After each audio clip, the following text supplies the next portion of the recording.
The monitor screamed before anyone spoke. A thin, continuous tone sliced through the room, sharp enough to make grown adults flinch. Nurses froze mid-step. A man in a tailored suit tightened his jaw, staring at the numbers as if money alone could force them to behave. They weren't. The room smelled like antiseptic and cold metal.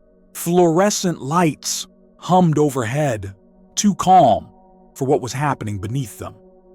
Something precious was slipping away, second by second, and everyone in that room knew it. Everyone except the one person no one was looking at. Behind the glass, half hidden by reflection, stood someone who didn't belong there.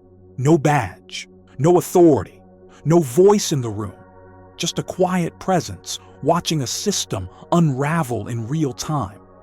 The paradox was brutal. Everything that should have worked didn't. Every credential, every title, every expensive solution failed at once. And the only person who noticed what truly mattered was the one nobody trusted enough to ask. This wasn't a story about lack of effort. It was a story about blind certainty, because when power believes it already knows the answer, it stops listening. And when listening stops, disaster follows quietly. The room filled with motion, papers shuffled, orders barked, footsteps rushed in practice circles.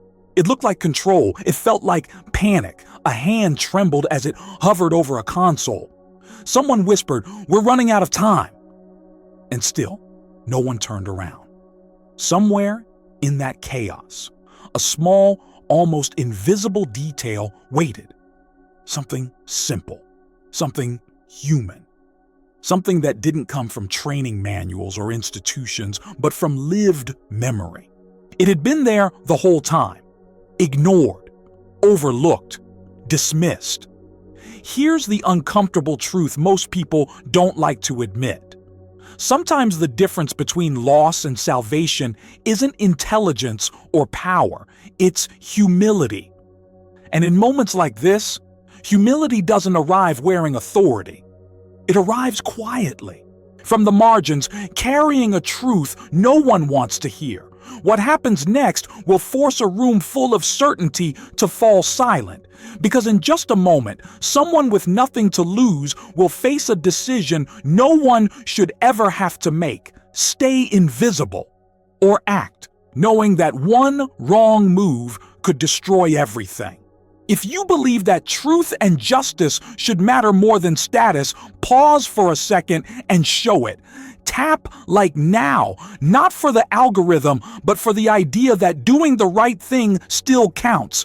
Because once this choice is made, there is no going back. And when the room finally turns toward the one person it ignored, the world they trusted is about to crack.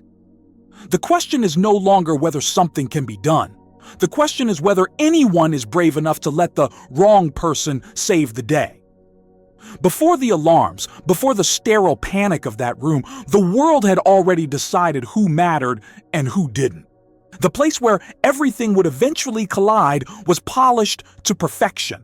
Glass walls without fingerprints, floors that reflected shoes worth more than some people's yearly income. A building designed to look calm, controlled, invincible, like nothing bad was ever supposed to happen there. And for the people who owned that calm, it usually didn't. Power lived comfortably in this world. It spoke in measured voices, wore pressed fabric, and moved with the quiet confidence of those who had never been told no. Decisions were made quickly, rarely questioned, and almost always obeyed. When something went wrong, solutions were purchased. That was the rule. The institution itself embodied that belief. It didn't just promise results, it expected them. Failure wasn't part of the narrative, not here, not for people this important. Yet beneath the surface, cracks had always existed. They were simply easy to ignore when you stood on the right side of the glass. On the margins of this immaculate world, invisible lives moved quietly. They cleaned, carried, waited, observed. They learned the rhythms of power without ever participating in it. Their presence was functional, not acknowledged, necessary, but never considered. Among them was someone whose days followed a predictable pattern. Arrive early, speak little, observe everything. No one ever asked what they noticed. They moved through hallways where conversations happened as if they weren't there. Laughter passed over their head. Decisions brushed past their shoulders. They were close enough to hear everything, trusted enough to be present, but never important enough to matter. That was the injustice. Not cruelty, not violence, something colder, erasure.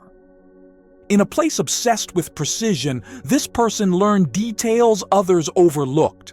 The way tension changed a room's sound, how urgency smelled different from control, how fear made people louder, not smarter. They also carried something else, something older than this building, older than the systems it worshipped. A kind of knowledge that wasn't written down. It had been learned slowly, passed down through hands and stories, through watching what worked when nothing else did. It didn't come with charts or approvals. It survived because it helped people endure when there were no resources, no experts, no safety nets.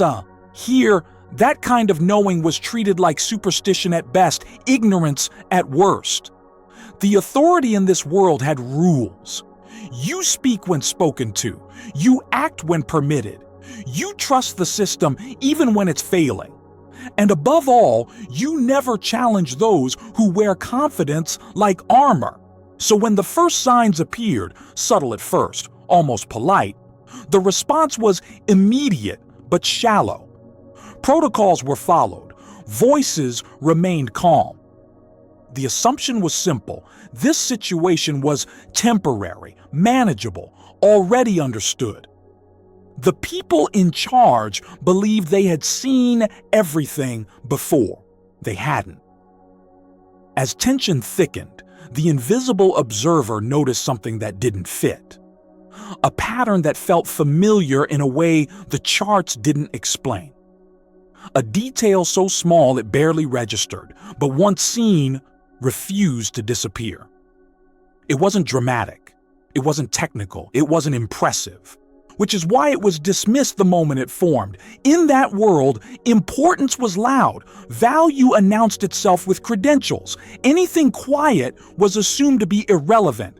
Around them, authority moved faster, louder, more confident. Orders stacked on orders. Solutions piled up without solving anything. The illusion of control grew heavier by the minute. And still, the one person who sensed what was truly wrong remained silent. Not because they didn't care, because caring without permission had consequences. They had learned that lesson long ago. Injustice isn't always a single cruel act. Sometimes it's the steady accumulation of being ignored until silence feels safer than truth. As the situation worsened, fear crept into voices that once sounded unshakable. The room grew crowded with expertise and empty of answers. Every new attempt looked impressive and achieved nothing. Time slipped. Seconds mattered now. The invisible observer felt the weight of a choice forming, slowly, uncomfortably. A pressure that didn't come from authority, but from conscience. They knew something. Not enough to guarantee success, enough to demand action. And that knowledge became a burden. Because in a world that had never listened to them before, speaking up now wouldn't sound like wisdom. It would sound like disruption, like disrespect, like trespassing into a space they were never meant to occupy. Doing nothing would be easier, safer. But doing nothing had a cost. The injustice of the moment crystallized there, not in cruelty, but in hierarchy. In the unspoken rule that some voices mattered more than outcomes, that order was more valuable than truth. As the system faltered publicly, for the first time, the one person it had always overlooked stood at the edge of an impossible decision.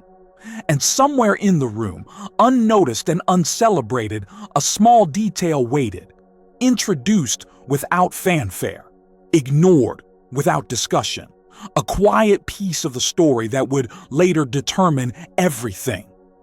The shift happened quietly at first. No alarms, no shouting, just a subtle change in the room's temperature, like the air itself had grown heavier. Conversations shortened.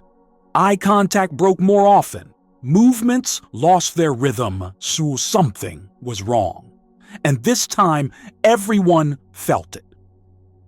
Authority responded the only way it knew how, with certainty.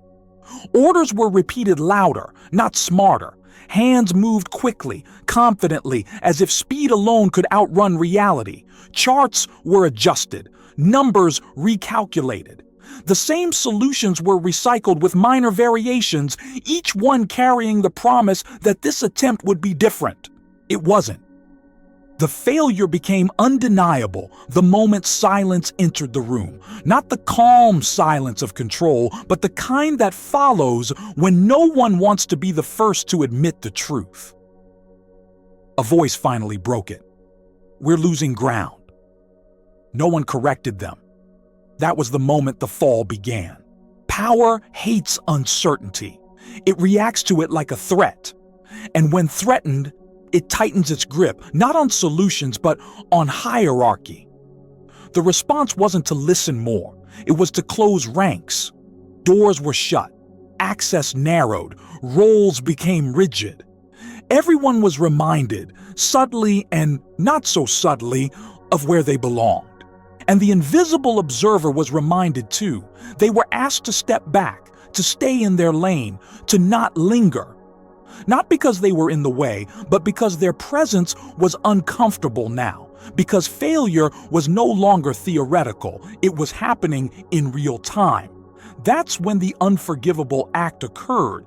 Not a single dramatic mistake, but a cascade of decisions that erased any remaining margin for recovery.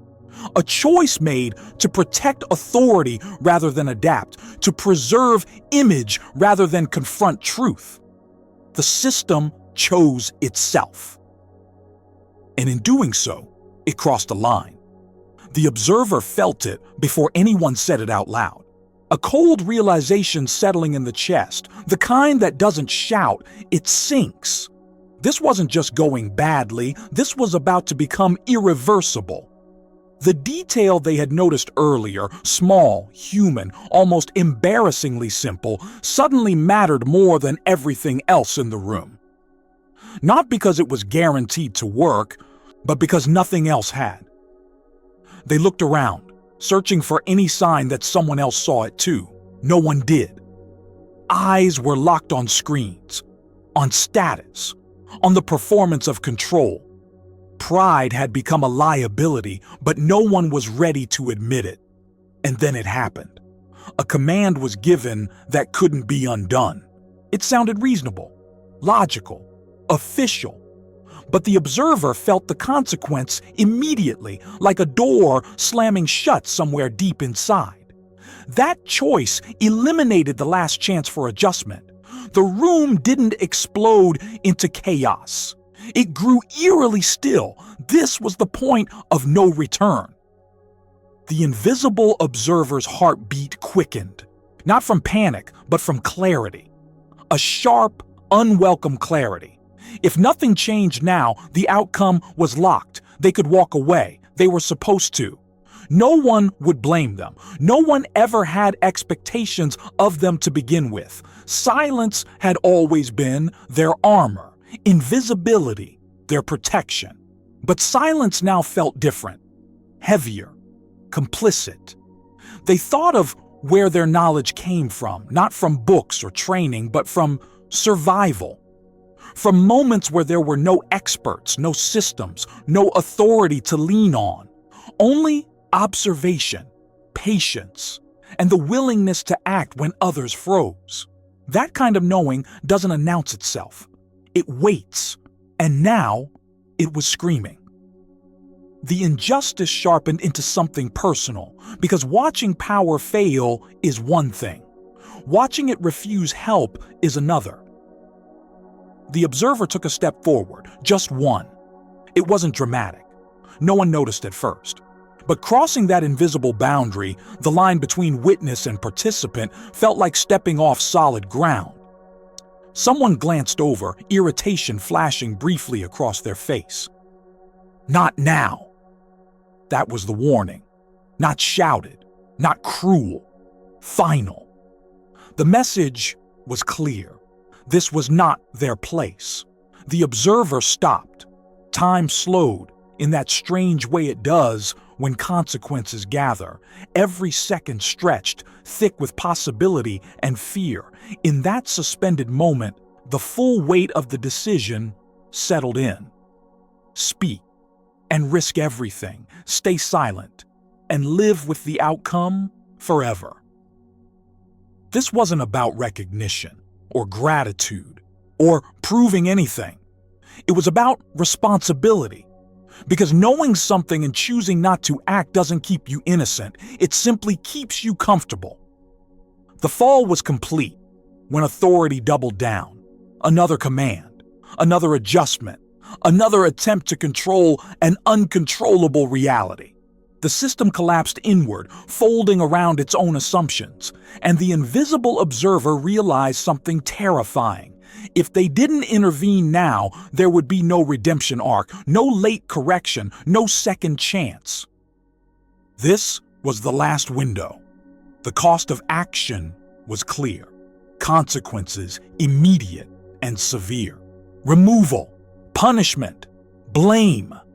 But the cost of inaction was worse. It would follow them forever. The observer inhaled slowly, steadying themselves. The room was loud again, voices overlapping, urgency turning into noise, but beneath it all, the truth remained unchanged. Nothing here was working. The fall wasn't loud. It wasn't cinematic. It was quiet, bureaucratic, devastating, and it demanded an answer. As the moment slipped toward an inevitability, the invisible observer made a choice that would redefine everything. Not yet spoken, but already irreversible. The rescue did not arrive with urgency. It arrived with stillness. While the room remained trapped in its own noise, voices overlapping, instructions repeating, urgency circling itself, something shifted at the edges. A presence entered that didn't announce itself, didn't demand space, didn't interrupt authority. It simply existed. The invisible observer felt it first, not as a solution, but as a change in gravity. The air seemed to settle around this new arrival, as if the chaos had finally encountered something it couldn't dominate. This person did not belong to the institution. Their clothes carried the quiet wear of repetition. Their posture was unassuming. Their steps measured, deliberate. No badge swung from their chest. No credentials followed them into the room. They were not invited. They were tolerated. Their presence alone triggered a familiar reaction from the system, polite dismissal, a glance that acknowledged without engaging, a nod meant to conclude the interaction before it began. But the observer noticed something else. This person was not looking at the screens. They weren't scanning numbers or listening to commands. Their attention was fixed somewhere deeper, on rhythms, on breaths, on details others had trained themselves to ignore. Where authority saw data, this newcomer saw patterns. Where expertise focused on control, they focused on response. They didn't speak immediately. They watched. That restraint mattered. Because in a world obsessed with proving competence, the quiet confidence to observe before acting felt almost radical. It stood in sharp contrast to the frantic certainty that had dominated the room until now. The observer felt an unexpected surge of recognition. This person carried the same kind of knowing, not academic, not institutional, earned.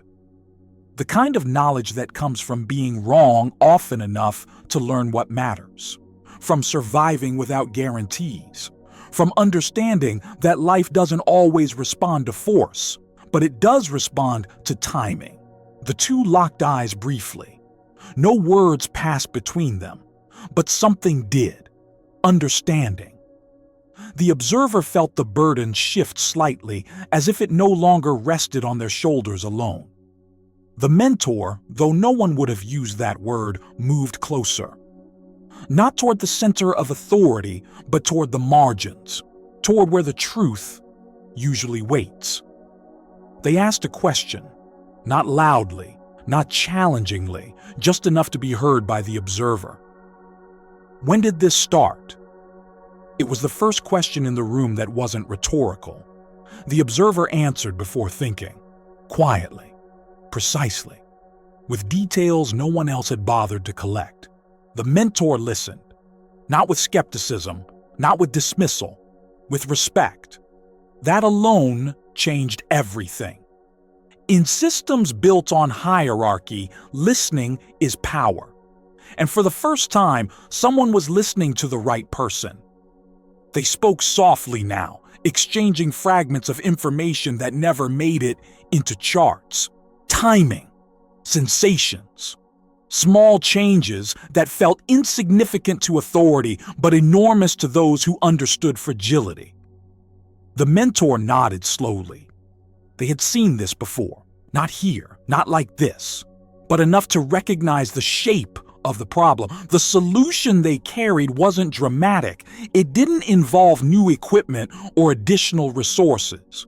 It wasn't something that could be billed or branded. It was simple, which made it dangerous. Simple solutions threaten complex systems. They expose how much effort has been spent avoiding the obvious. The mentor didn't present the answer. They didn't challenge authority head on. They did something far more strategic. They planted a seed. They turned to the observer and said quietly, "You're not imagining it." Those words mattered more than any instruction. Validation does something powerful. It restores trust in one's own perception. It turns doubt into resolve. The observer felt something settle inside them, a steadiness that hadn't been there before. Together they reviewed the overlooked detail, not as a demand, but as a possibility, not as rebellion, but as necessity. Still, they didn't act. Not yet. Because timing was everything. The mentor understood systems as well as they understood survival. They knew that charging into authority rarely changed outcomes. It only shifted blame. Instead, they waited. They watched the system fail again and again. Each failure made the ground beneath authority softer. Each moment of confusion eroded certainty.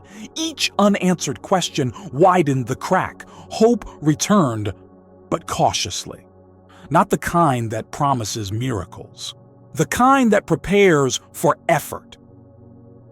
The observer noticed how the mentor positioned themselves, not at the center, but where they could be seen without demanding attention, visible but not intrusive, present but not threatening. It was a lesson. Change doesn't always come from force. Sometimes it comes from persistence and timing. As the situation grew more dire, eyes began to wander away from screens. Voices lowered. Confidence thinned. Authority was losing its grip. That's when the mentor spoke again, this time louder, not commanding, inviting. There is another option. The room froze. Not because of the words, but because of who said them. They were not supposed to have options. Authority turned slowly, irritation flashing before being masked by composure. The hierarchy braced itself for disruption. What option? The mentor didn't answer immediately. They looked at the observer and nodded. Permission. The observer felt the moment land with the weight of inevitability. This was the opening. the narrow window that appears only when systems are desperate enough to listen to the wrong people. The injustice that had kept them silent now cracked. They stepped forward. This time, no one stopped them. They spoke, not with confidence borrowed from titles, but with clarity earned through observation. They described what they had seen, what they had felt, what the system had missed. No embellishment, no apology, just truth. The room responded with skepticism at first, then curiosity, then something more dangerous to authority than doubt, consideration. The mentor stood beside the observer, not shielding them, but reinforcing their presence, a quiet signal that this voice mattered. For the first time, the invisible was visible, and the solution, still untested, still risky, was now on the table. The rescue hadn't happened yet, but something more important had. Hope had shifted hands. What followed was not a victory. It was work. The kind of work that doesn't look heroic from the outside.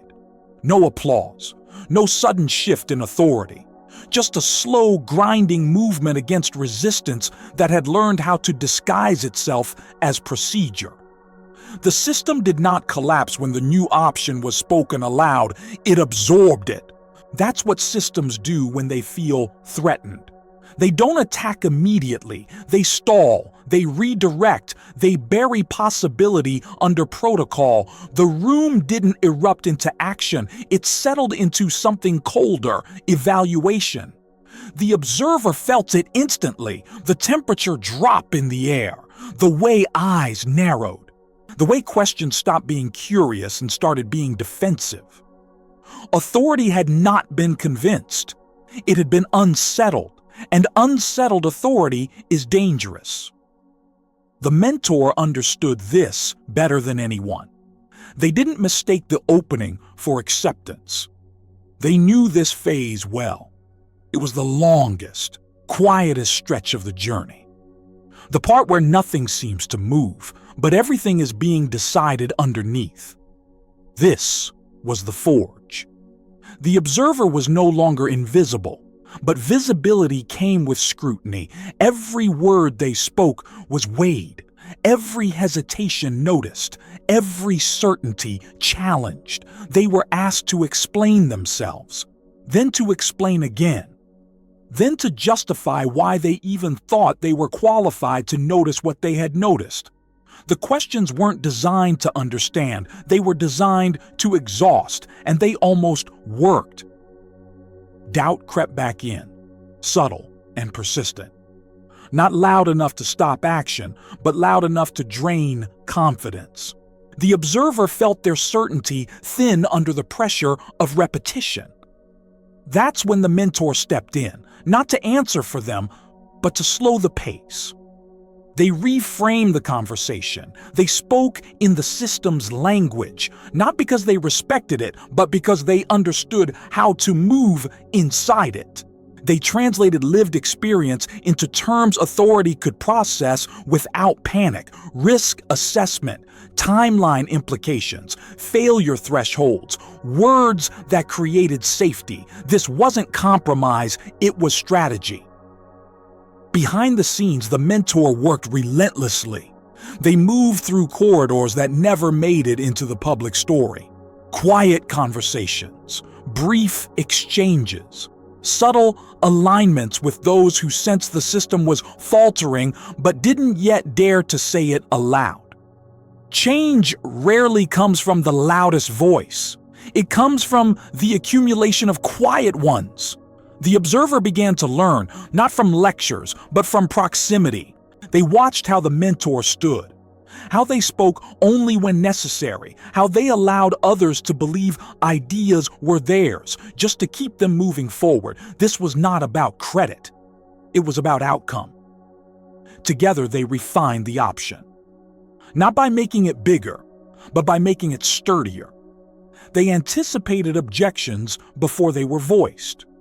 They mapped consequences. They acknowledged risks without surrendering to them. Preparation became obsession. Every overlooked detail was revisited, every assumption challenged. The observer began to see the system not as a monolith, but as a network of habits, predictable once understood. And in that understanding, a power shifted. The authority figures noticed the change. The observer no longer spoke tentatively. Their voice didn't rise, but it didn't retreat either. There was a steadiness now, forged through repetition and pressure, confidence without arrogance. That unsettled the room more than defiance ever could. Time passed differently in this phase. Minutes stretched, decisions delayed. The situation outside the room worsened, becoming the silent drumbeat beneath every conversation. Urgency sharpened everything. The mentor recognized the signs. The system was nearing the point where it would have to choose between control and outcome. That choice never comes quietly. The observer was given a role, not officially, but functionally. They were asked to assist, to monitor, to stand by. It wasn't trust, it was contingency. But contingency is how revolutions enter institutions. As the preparation deepened, the observer felt something unexpected take shape inside them. Not hope, responsibility. They understood now what was at stake, not abstractly, but personally. If this failed, it wouldn't just confirm authority's dominance. It would erase the validity of everything they had seen and known. Failure would make invisibility permanent. That weight hardened resolve. The mentor sensed it and said little. They knew when to speak and when silence did more work. The forge is not about comfort, it's about endurance. The system continued to resist, but its resistance grew thinner, more procedural than principled. That was the signal. Authority had run out of arguments. All that remained was fear. And fear, when exposed, loses its leverage. The final preparation began quietly, not announced, not formalized, just a series of decisions that aligned like dominoes. The option was no longer theoretical. It was ready. The observer stood at the threshold of action, feeling the gravity of the moment settle into their chest. This was no longer about being heard. It was about being right at the right time. They looked to the mentor. The mentor nodded once. No reassurance, no warning, just acknowledgement. The forge had done its work. What came next would not be quiet. The moment did not announce itself.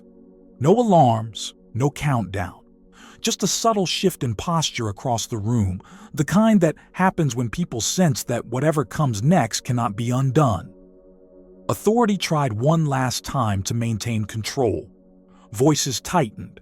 Procedures were repeated, slower now, as if saying them carefully enough could turn them into truth.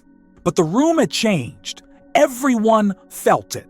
The situation had crossed an invisible threshold, the point where process no longer protected outcomes and delay no longer felt responsible. What had once been theoretical was now urgent. What had once been optional was now necessary. The observer stood exactly where they had been told to stand, still, waiting. They were no longer overlooked. They were being watched, not with trust, with calculation. If this failed, blame would travel fast and settle comfortably on their shoulders. Authority had already prepared that narrative. It always does. The mentor noticed it too. They didn't intervene. Not now. This was the battle, not of force, but of exposure. The moment when truth either proves itself or disappears forever. A decision was finally spoken aloud, reluctantly, carefully. Permission, not confidence, not endorsement, just permission. The room exhaled, unsure whether it had just chosen courage or desperation. The observer moved. Every step forward felt heavier than the last, not because of fear, but because of awareness. This was the line between invisibility and consequence. They did exactly what had been prepared, nothing more, nothing less. The solution was not dramatic. It didn't look heroic. There was no visible spectacle to distract from the simplicity of the act. And that simplicity unsettled everyone, because simple truths leave no place to hide. Time slowed. Seconds stretched thin as attention converged on the result. Screens refreshed, monitors recalculated. Authority leaned forward without realizing it. The system held its breath. Then change, subtle at first, easy to dismiss as coincidence, a fluctuation, a delay in data. But the observer saw it immediately. So did the mentor. The pattern shifted. The room reacted unevenly. Some noticed, some refused to. Authority hesitated, scanning for alternative explanations before allowing the possibility that the unthinkable was happening. The option they had nearly dismissed was working, not perfectly, not instantly, but undeniably. The observer continued, hands steady, movements precise. There was no celebration in their posture, only focus, only care. The mentor stayed close, but silent. This was not their victory to claim. The first confirmation arrived quietly, then another. The room changed tone, not explosively, but unmistakably. Voices softened, commands turned into questions. Authority stopped speaking altogether. The system had been confronted with evidence, not argument, not emotion, proof. That's when the witness stepped forward. They hadn't planned to. They hadn't rehearsed it. But truth creates gravity, and gravity pulls honesty out of hiding. They spoke, not loudly, but clearly enough to cut through the tension. They confirmed what everyone could now see, but no one wanted to say first. This is working. The sentence landed like a rupture. Authority froze. There it was. The validation the system pretends it doesn't need but cannot survive without. The witness had shifted the narrative from possibility to reality, from experiment to fact. Eyes turned not toward authority but toward the observer. Recognition arrived late, but when it arrived, it was absolute. The observer felt it in the silence. That silence was not emptiness, it was reckoning. No one spoke for several seconds.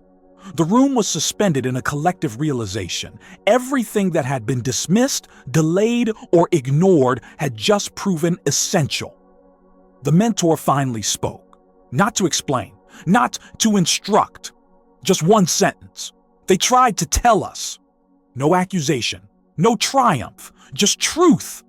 Authority absorbed the blow the only way it could, by retreating into formality. Orders were issued, now aligned with the solution they had nearly rejected. Credit was avoided. Blame carefully redistributed. But it was too late to erase what had happened. Everyone in the room knew who had changed the outcome.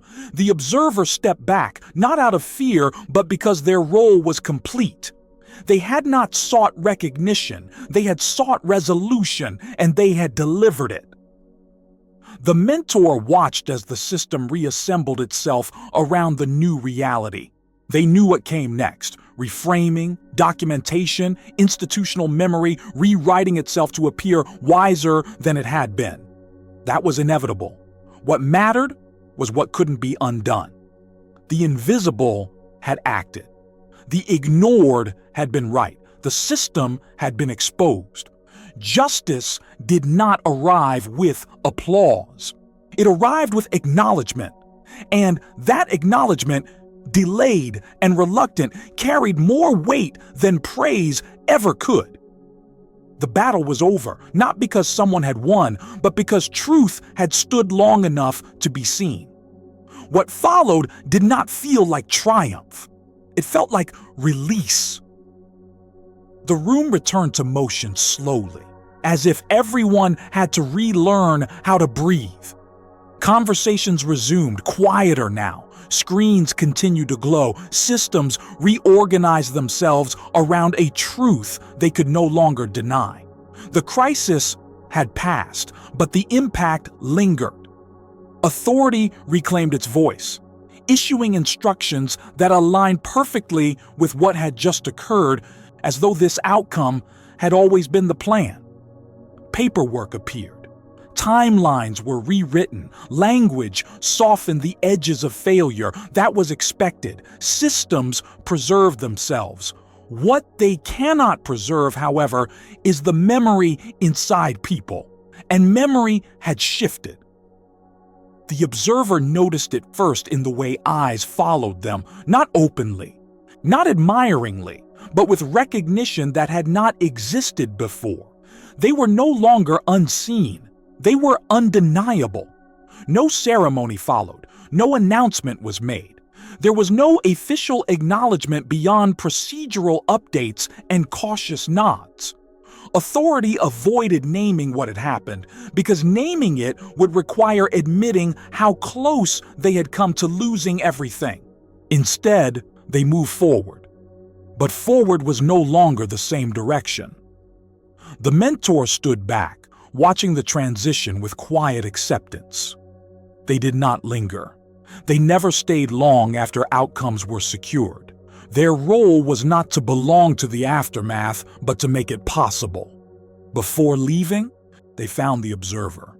No speech, no praise, just a moment. "You did what mattered," the mentor said. "That's enough." And then they were gone. The observer remained. Not because they had planned to, but because the world around them had subtly rearranged itself to include them now.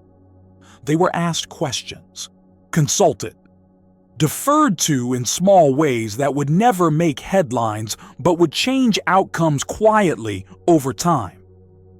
The new normal didn't look revolutionary. It looked responsible.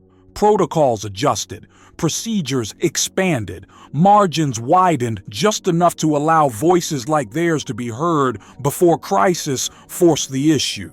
Not always, but sometimes. That was the legacy. Not a statue, not a story retold, a structural shift. The witness returned to their place, carrying the truth with them. They spoke of the moment often, not to glorify it, but to remind others that change does not always arrive wearing authority. Sometimes it arrives tired, quiet, and nearly ignored. The observer felt the weight of what had happened settle into something sustainable. They didn't feel powerful. They felt grounded. In the days that followed, life resumed its ordinary pace. The crisis became a case study, then a footnote, then a memory folded into institutional language that softened its sharpest lessons. But not for everyone. For those who had been there, something fundamental had changed. They had seen the system hesitate. They had seen truth come from the margins. They had seen dignity restored, not through dominance, but through listening.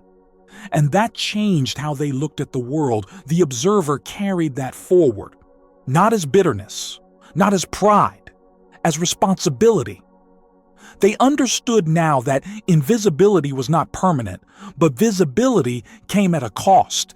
It demanded clarity, restraint, and courage when speaking would be easier to avoid. They were ready for that. The injustice that had once silenced them no longer defined their position. It had forged it.